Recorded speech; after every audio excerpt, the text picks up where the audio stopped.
to the Daily Show. My name is Jon Stewart. Unbelievable show. They're already exhausted from the open. By the way, how was your weekend? My weekend was... Breaking at this moment, Israel under fire from Iran. It's just raining rockets with those sirens blaring out. We do effectively have World War III in progress. Oh, no! Not World War III. I'm still writing Iraq War on all my checks. But yes, the skies above Israel were lit up like a, I want to say Christmas tree, but that's probably not. For that area. Menorah. It's the moment society has dreaded since the armistice of 1945, finally upon us. As Einstein said, he doesn't know what weapons World War III will be fought with, but he knows the next ones will be fought with sticks and stones. This is Jon Stewart signing off. May God bless us and everyone. And let future civilizations know that we could not overcome our fatal nature. In the end, there was almost no damage, as Israel, the U.S., and other allies shot down 99% of Iran's missiles and drones.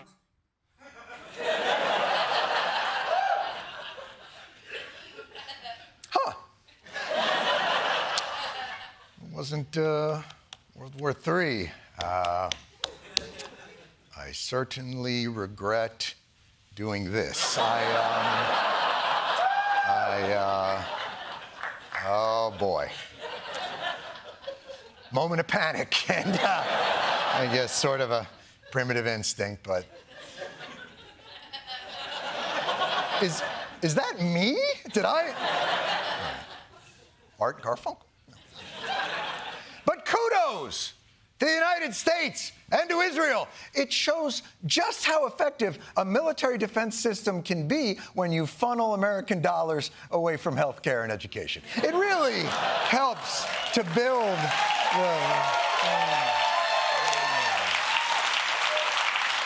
And the best part is, we did it with no help. The two amigos, surrounded by hostile Arab nations, united in their zeal to destroy Israel. Jordan's Air Force also intercepted and shot down dozens of drones that violated its airspace and were on their way to Israel. And we've now learned that Saudi Arabia and the UAE provided real-time intelligence that helped track the incoming missiles. What are the teams of these f***ing wars? Well,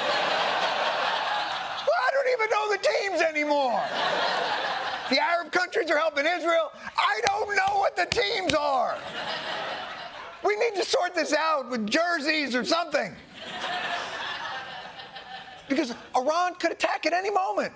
In a statement, Iran said it now considers the matter concluded.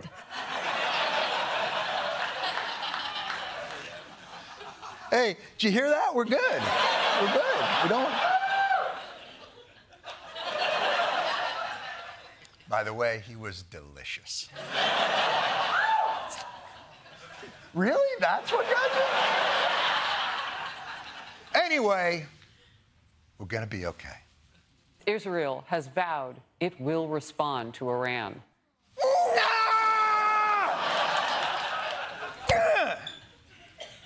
All right, can I have a word with you, Middle East? Over here.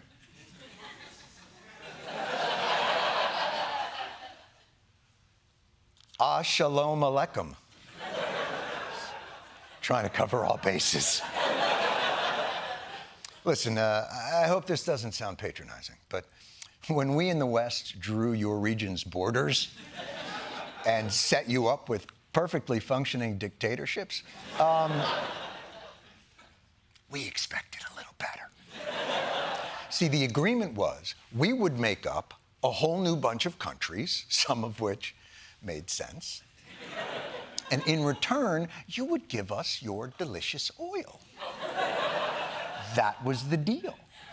You give us your delicious oil, and we take it.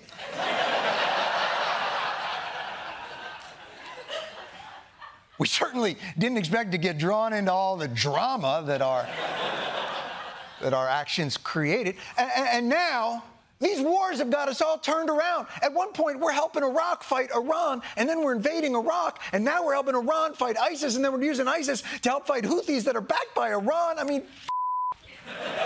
you know, in Gaza, we're actually bombing them and feeding them. How do you think that makes us feel? Oh, did you have a nice sandwich? Run! Oh, and apparently now there's two kinds of Islam? I mean, you could have told us that before we got into this. As I said earlier, arbitrarily gerrymandered your homeland, so do better. Keep that oil coming. And by the way, we got enough trouble keeping track of our own wars. Like this weekend, our former president and illustrious historian, Donald J. Trump, spoke near one of America's most hallowed battlefields. And if you thought Lincoln consecrated Gettysburg with his soaring rhetoric, well, buckle up. Gettysburg, what an unbelievable battle that was. The Battle of Gettysburg, what an unbelievable, I mean, it was so much and so interesting and so vicious and horrible and so beautiful in so many different ways. It represented such a big portion of the success of this country. Gettysburg, wow.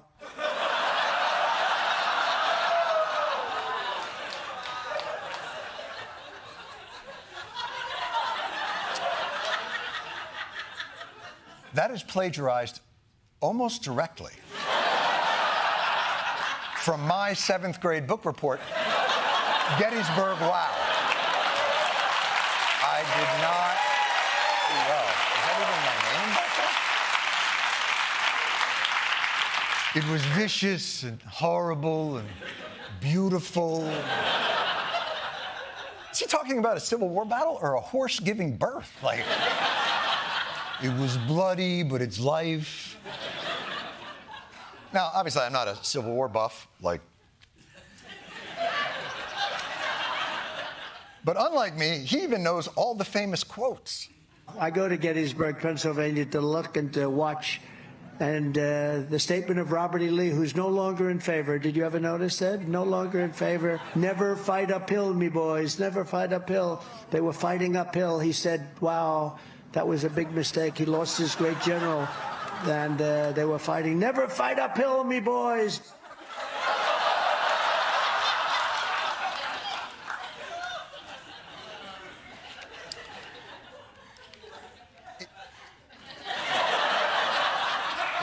It is true. The North did have the higher ground, but I'm pretty sure that Robert E. Lee was not a leprechaun. I never fight uphill, me boys. That's not how to take back the North's pot of gold. You can't be fighting uphill, me boys. Also, minor point, but I'm pretty sure Robert E. Lee would not have told them never fight uphill, since he's the one who told them to fight uphill. He wasn't like, they go up the hill. Oh, I'm going to be so mad if they do that. They go up the hill. It was Longstreet actually told them don't go up the hill. But Robert E. Lee said, me boys will do what they want. Although, to be fair to former President Donald Trump, he does have a lot on his mind right now. Now to breaking news. The first ever criminal trial involving a former president will soon get underway. Oh, my God, Donald, don't run up that hill, me boy. Stay down. Stay down the hill, me boy. Stay down. Yes, after years of anticipation, the first criminal trial of a former president has begun. And by all accounts, it is absolutely riveting. 40 minutes ago, you wrote an observation that I was very surprised. Trump appears to be sleeping. His head keeps dropping down and his mouth goes slack. Tell us about that. Well, Jake, he appeared to be asleep.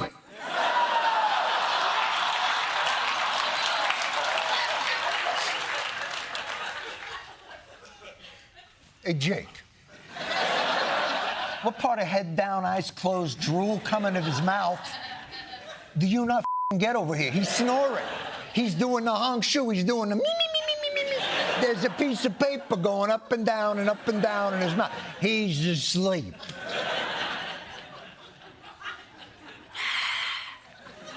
Imagine committing so many crimes, you get bored at your own trial. Move on to the good stuff. Now, in case you've lost track, this is the trial where Trump allegedly paid hush money to an adult film star that he slept with and then allegedly falsified business records to cover it up, or as Trump would put it. This is political persecution. This is a persecution like never before. Nobody's ever seen anything like it. And again, it's a case that should have never been brought. It's an assault on America. And that's why I'm very proud to be here. Well, it's true.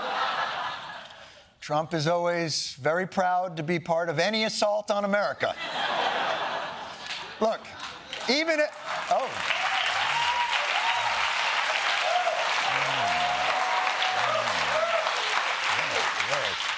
Yes, Mr. Stewart, we agree. Look, even if the prosecution's a bit of a stretch, it's not persecution. The guy's not Nelson Mandela or Jesus. I don't mind being Nelson Mandela because I'm doing it for a reason. Trump also shared 2 articles that compared him to Jesus Christ. One was titled, quote, "The Crucifixion of Donald Trump." Don't let him crucify him, me boy. We had full team coverage down at the courthouse in Lower Manhattan today. Here with an update on which martyr Trump more resembles, Jesus or Nelson Mandela. It's Ronny Chieng and Desi Lydic.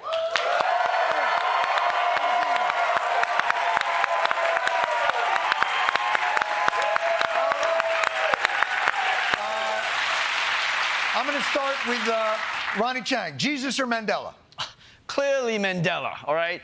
Both are 2 heroes unjustly persecuted by a corrupt legal system. And as Mandela often said, and I quote, "This is a witch hunt hoax. I've never even met Horseface."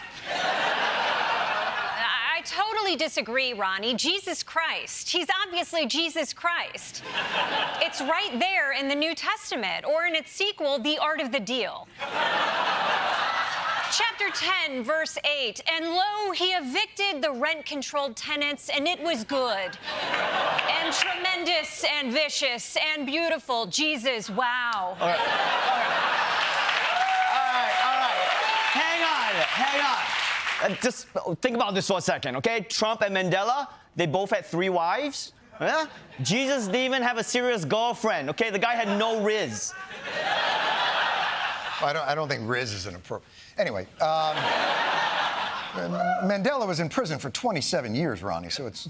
Yes, but if you add up all the prison sentences Trump got for other people from January 6th and his campaign and his business, it's way more than 27 years, okay? Trump is like 10 Nelson Mandelas. No, Ronny, Trump is Jesus. They both have a ton of buildings with their names on them, filled with portraits of themselves to be worshipped.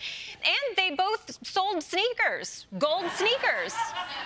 Hold on. I'm sorry to interrupt. This is ridiculous, okay? Josh Johnson, everybody. All down the floor.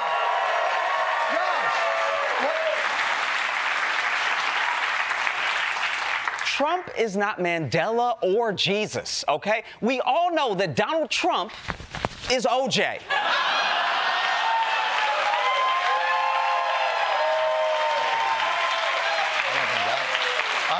I don't think that. Did you say OJ? Yeah, John. OJ, Trump, they were both iconic celebrities in the 80s. Plus, Donald J. Trump. Is the J for juice? Probably. But most importantly, their obvious guilt didn't deter their loyal fans who either think they're innocent or don't care they're guilty. Jesus had loyal fans. Not like this.